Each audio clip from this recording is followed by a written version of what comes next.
Are you someone who's constantly worried about the lifespan of your dog? Are you worried that your dog will be gone too soon? And how can you expand his lifespan? If you're thinking about these things, you're at the right place. I will be discussing how to expand your dog's longevity in this video. So stay tuned and watch all the way to the end to get all the juicy points. Let's go. Everyone, welcome back to the Happy Peppers. I am your host, Dr. Shruti Bhattacharya, and the owner of the happypeppers.com.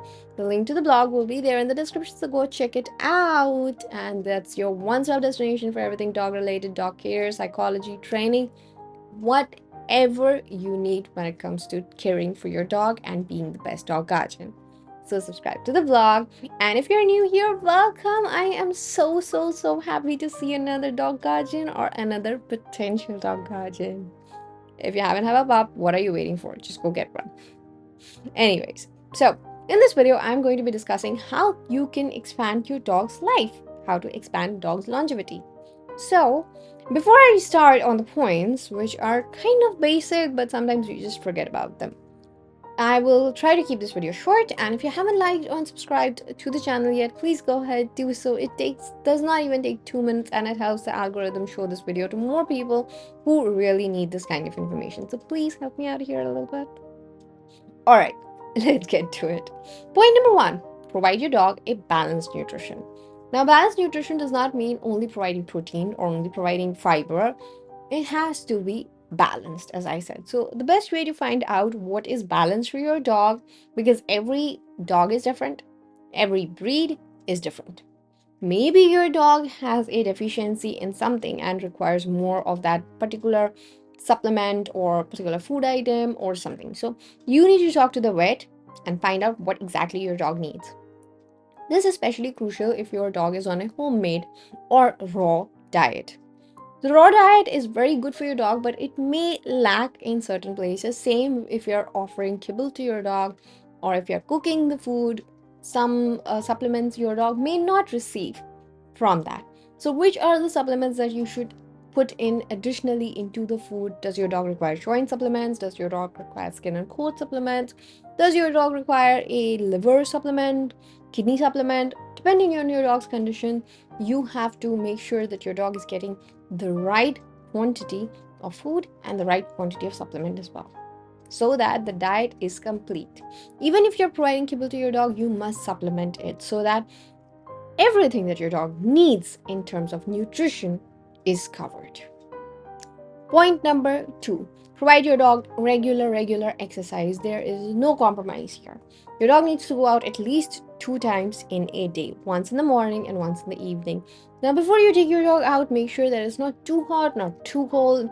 If it's too cold, then put your dog in sweater or jammies or whatever works for your dog. Make sure that you are understanding your dog's body language, whether it's safe to go out or not. When it's too hot, don't go out, otherwise you will burn your dog's paw pads. You will wear shoes, your dog won't. Or put shoes on your dog. That works. So make sure that your dog gets regular physical exercise at least twice a day. If your dog is from a small breed, you can probably do indoor exercise as well. If your dog is from a large breed, well, exercises are definitely compulsory then. Do not skip on those because your dog may develop aggression. It has been seen that dogs who do not get proper levels of exercise, that energy, that hyper excitement, that hyper excited energy the dogs carry in their body, it's not going anywhere, and just the tail wag is not enough to release all of that energy. So if all of that energy stays pent up in their body, that can lead to aggressive behavior. So you want that energy gone. You want a tired dog. A tired dog is a good dog. Excessively tired dog is not a good dog. Normal tiredness, not excessive. Don't do anything excessively. Normal, everything is good. Point number three: regular veterinary care. Schedule appointments every few months with your vet and make sure your dog is checked top to bottom, inside and out. By inside, I mean dental care. So make sure that you have dental appointments with your vet and a complete physical examination every few months where you get your dog's weight checked, skin checked over, ears looked over, general overall health. If this is beneficial, because if your dog is on at the starting stages of any disease, It will get diagnosed really soon and the medication can be started. So you don't have to worry about the disease progressing too much before it's diagnosed. Point number 4, provide your dog regular mental stimulation. Now, there are many ways you can provide mental stimulation. You can ask your dog to go on a treasure hunt around the house. You can hide treats in different areas. You can play hide and seek with your dog, or you can play whack-a-mole, like with a sausage instead of your finger. Do not use your finger, use a sausage. Or you can just make them do indoor exercise like go up the bed, go down the bed, sit, practice commands with them. That helps in boosting their cognitive function. Then hide the treat inside a sock and tie the sock and give it to your dog to unravel the sock and get to the treat, or put it in a Kong toy, or anything. Basically, keep their minds busy, active.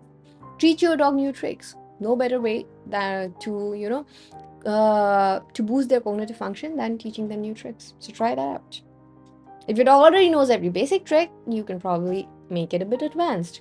If your dog knows to spin, you teach them right spin and left spin. If your dog knows to give paw or shake, then you do right shake and left shake. Boost whatever your dog knows already. Point number 5, maintain a healthy weight. Avoid obesity at all costs. It's not good for humans. It's definitely not good for your dog. Obesity can put pressure on the heart, on the limbs. Obesity increases the chances of the dog developing osteoarthritis or any kind of arthritis type issue. It also increases the chances of hip dysplasia and the heart giving away, because obviously obesity puts a lot of pressure on the heart. So make sure your dog is within the healthy weight that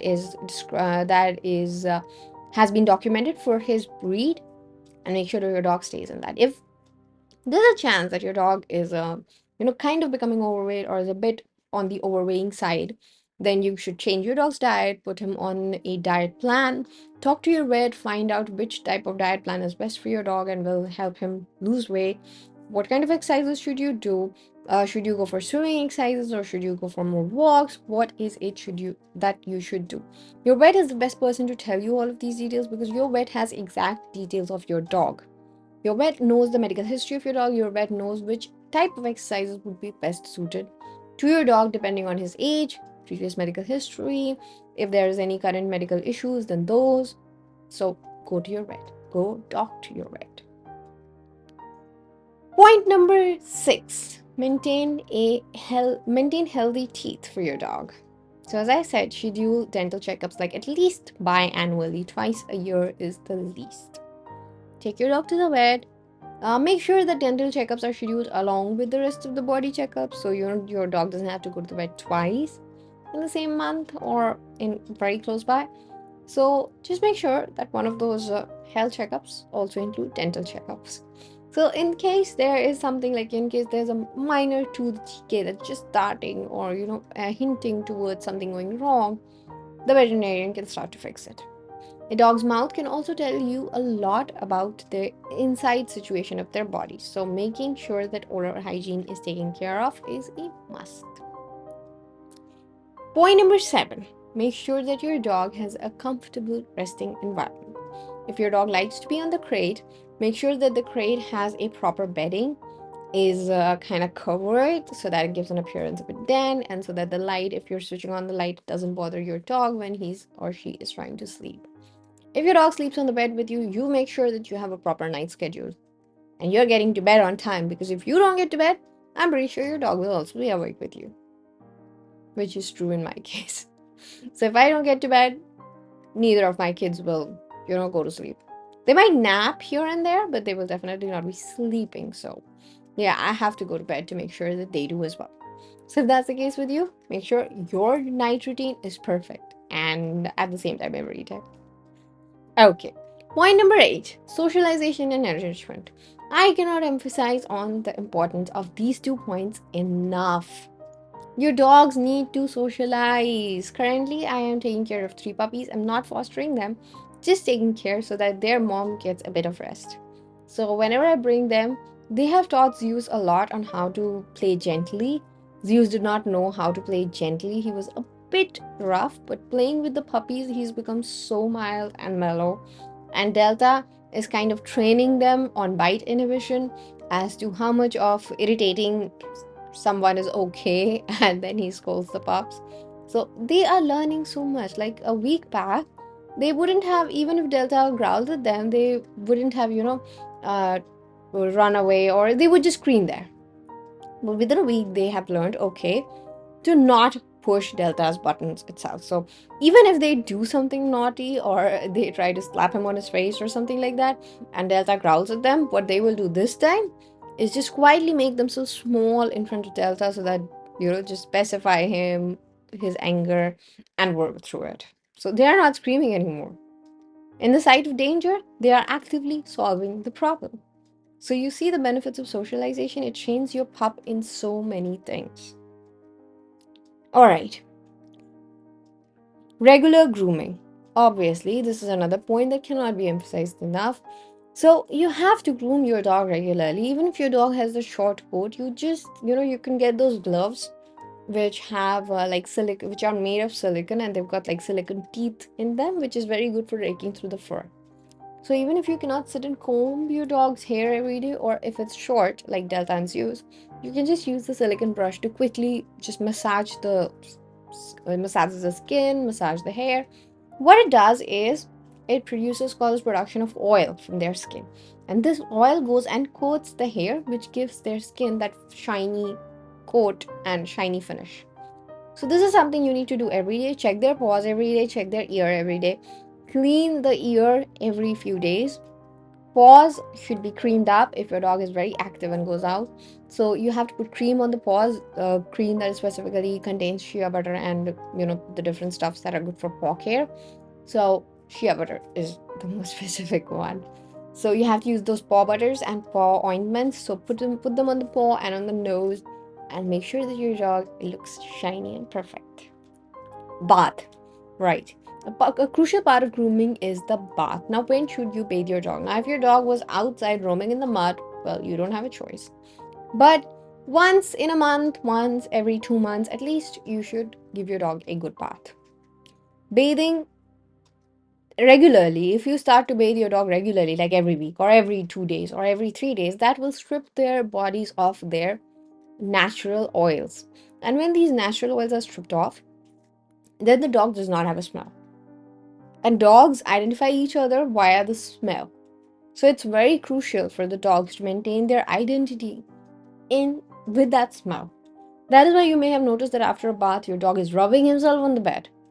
That is because he's trying to get that smell off, the bad smell off, and get his own smell back on. That is the reason. So, regular grooming is very crucial. Check your dog's nails. If they are grown, make sure that you cut your dog's nails frequently. Just don't cut the quick, just the nails. Point number 10. Reduce exposure to any kind of toxin. Now, if you have floor cleaning chemicals, or if your dog has a tendency of getting into closets, make sure that everything that is toxic is away from your dog's reach and is in locked cabinets.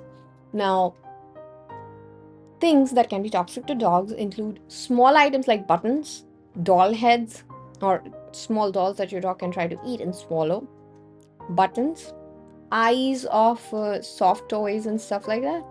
Then we've got harmful chemicals like floor cleaners, pesticides, or anything, whatever you use. Just make sure if they are not dog friendly, they are kept in a closet, covered closet or not. Then you've got open wires, open sockets.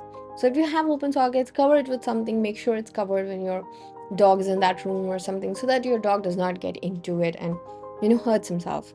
And also, especially for the electrical wires, if you have wires, tuck them to the wall, stick them to the wall, do whatever is needed, but just don't let them lying around the floor, because your dog is going to try and bite those. With these, I have covered 10 points on how to boost your dog's longevity. And just make sure that you are providing your dog everything. Pay attention to your dog's needs. Talk to your vet.